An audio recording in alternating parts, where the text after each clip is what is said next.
If he did not support Scientology or was hostile to it, he would be declared a suppressive person and Marla would be forbidden to have any contact.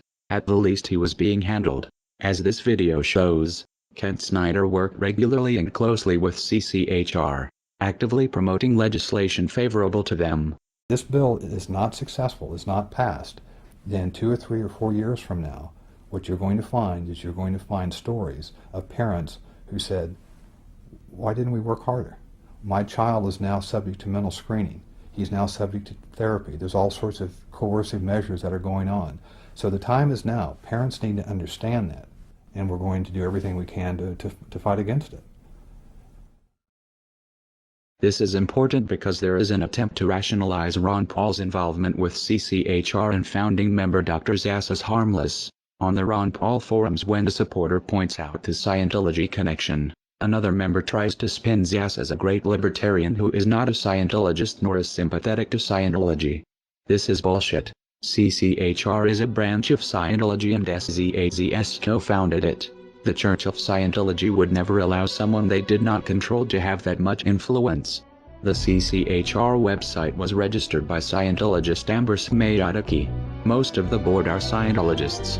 Zass denies being a Scientologist. A representative writes, sharing this battle does not mean that Dr. Zass supports the unrelated principles and causes of any religious or non-religious organization. This can be true working with most organizations, but as we have shown, Scientology does not work this way. You are either for Scientology or you are against it. Whether SZAZS himself believes in Xenu is irrelevant. What is relevant is Scientology considers Zass non-hostile and therefore successfully handled. Kent Snyder may have something in common with Lisa McPherson. His involvement with the cult might have killed him.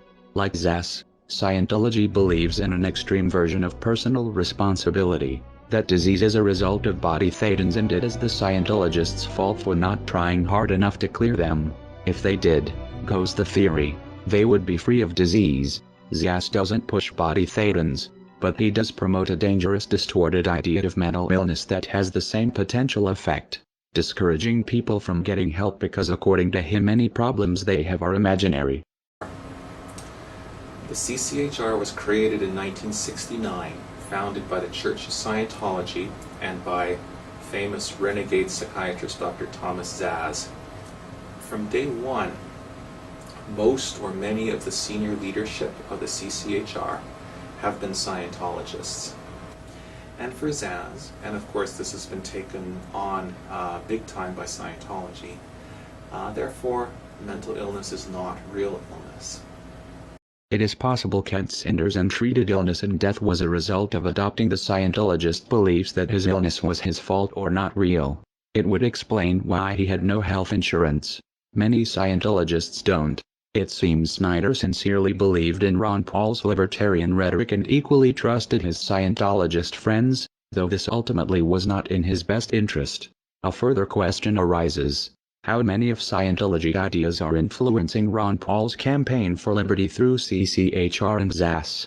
The Scientology connection to Ron Paul has been noted in a handful of disingenuous threads on the Ron Paul forum. They are disingenuous because they ask questions a Google search can answer in seconds, yet few people link to these results.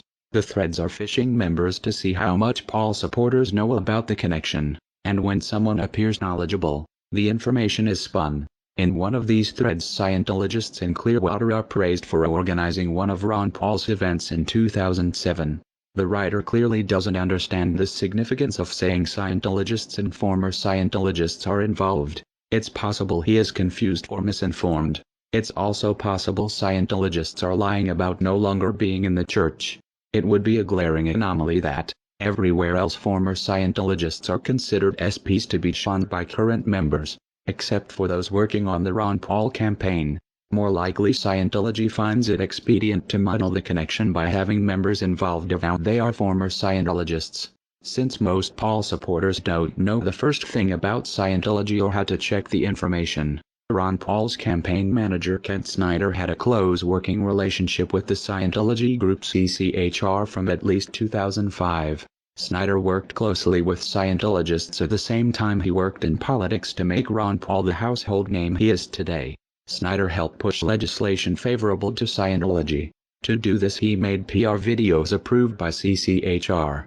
In turn, CCHR supported and promoted Ron Paul's presidential candidacy.